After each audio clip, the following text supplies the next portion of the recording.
దసరా హిందువులకు ఒక ముఖ్యమైన పండుగ. ఆశ్వయుజ శుద్ధ పాడ్యమి నుండి ఆశ్వయుజ శుద్ధ నవమి వరకు 9 రోజులు దేవీ నవరాత్రులు. 10వ రోజు విజయదశమి కలిసి దసరా అంటారు.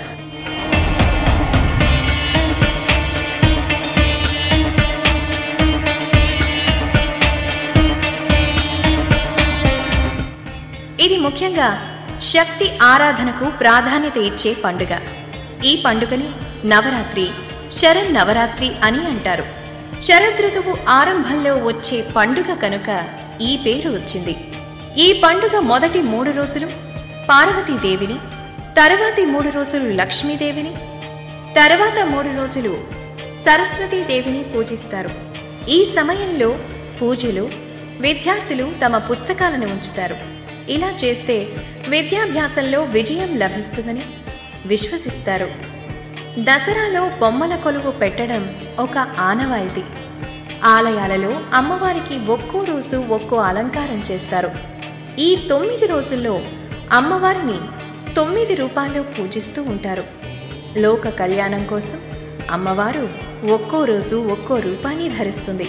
అందువల్ల అలా అమ్మవారు అవతరించిన రోజున ఆ రూపంతో అమ్మవారిని అలంకరించి ఆ నామంతో ఆరాధిస్తూ ఉంటారు. అలా అమ్మవారు బాలా త్రిపుర సుందరి, గాయత్రి, అన్నపూర్ణ మొదలైన రూపాలతో దర్శనమిస్తూ ఉంటుంది.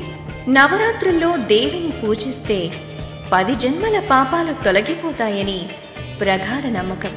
శరన్నవరాత్రుల్లో నవదుర్గల అలంకారంలో పరాశక్తి దర్శనమిస్తుంది.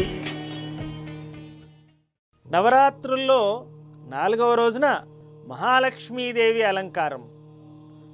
2 చేతుల్లో మాలలను ధరించి అభయ వరద హస్తముద్రలను కలిగి గజరాజులు సేవిస్తూ ఉండగా శ్రీ మహాలక్ష్మి రూపంలో అమ్మ మనకు దర్శన భాగ్యాన్ని అనుగ్రహిస్తుంది. ఈ రోజున సర్వమంగళ మాంగళ్యే శివే సర్వార్థ సాధికే శరణ్యే త్రయంబికే గౌరీ నారాయణి నమోస్తుతే. సిద్ధలక్ష్మీ మోక్షలక్ష్మీ జయలక్ష్మీ సరస్వతి శ్రీర్లక్ష్మీర్వరలక్ష్మీశ్చ ప్రసన్నా మమ సర్వదా. మహాలక్ష్మి అనేక రూపాల్లో ఈ జగత్తుని అనుగ్రహిస్తూ ఉన్నది. సకల సిరులను ప్రసాదిస్తూ ఉన్నది. లక్ష్మీ కటాక్షాన్ని మనకు కలగజేస్తూ ఉన్నది. జీవితంలో ఎవరైనా ఎప్పుడైనా ఎక్కడైనా వృద్ధిని సాధించాలి అంటే మహాలక్ష్మి కటాక్షం అనేది చాలా ముఖ్యమైనటువంటిది. లక్ష్మీ కటాక్షం ఉంటే, లక్ష్మీ అనుగ్రహం ఉంటే సకల సిరులు సమస్త సిద్ధులు మనకి కోరి దరిచేరుతాయి. అనవరతము మనము కేవలం లక్ష్మి అంటే డబ్బు మాత్రమే కాదండి, అలా అనుకునేరు మీరు. మన మానసికమైనటువంటి ఆనందం, జీవితంలో వృద్ధి, ఆనందమే మనకి పరమావధి అని వేదం చెబుతున్నది.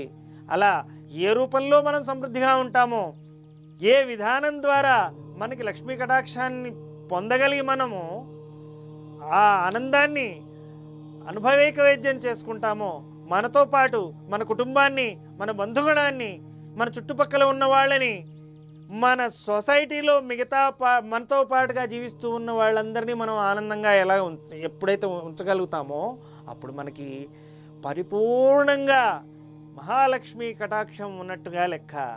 మహాలక్ష్మి అష్టలక్ష్ములందరూ కలిసినటువంటి స్వరూపం. సర్వమంగళకారిణి, సకల ఐశ్వర్యప్రదాయిని. ఆ తల్లి డోలాసుర భయంకరి అని ఆ తల్లిని మనం స్తుతిస్తాము. ఎందుకంటే డోలాసురుడు అనేటువంటి రాక్షసుణ్ణి ఆ తల్లి వధించింది కాబట్టి. శక్తిత్రయంలో మధ్య శక్తి శ్రీ మహాలక్ష్మిని ఉపాసన చేస్తే మనకి జీవితంలో ఏ విధమైన లోటు అనేది ఉండదు. అలాగే సకల సమృద్ధి కలుగుతుంది. అందుకనే మన చండీ సప్తశతిలో యాదేవి సర్వభూతేషు లక్ష్మీరూపేణ సంస్థిత నమస్తస్యై నమస్తస్యై నమస్తస్యై నమో నమః అనేటువంటి మంత్రం ఉంటుంది. అంటే ఆ తల్లి లక్ష్మీ స్వరూపంలో సకల భువనాలకు తుష్టిని, పుష్టిని, ఐశ్వర్యాన్ని, ఆనందాన్ని, అభివృద్ధిని కలగజేస్తూ ఉన్నదన్నమాట.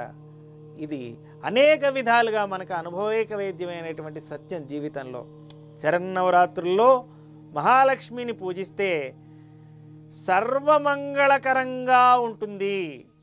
ఇది నిజం, నమ్మండి.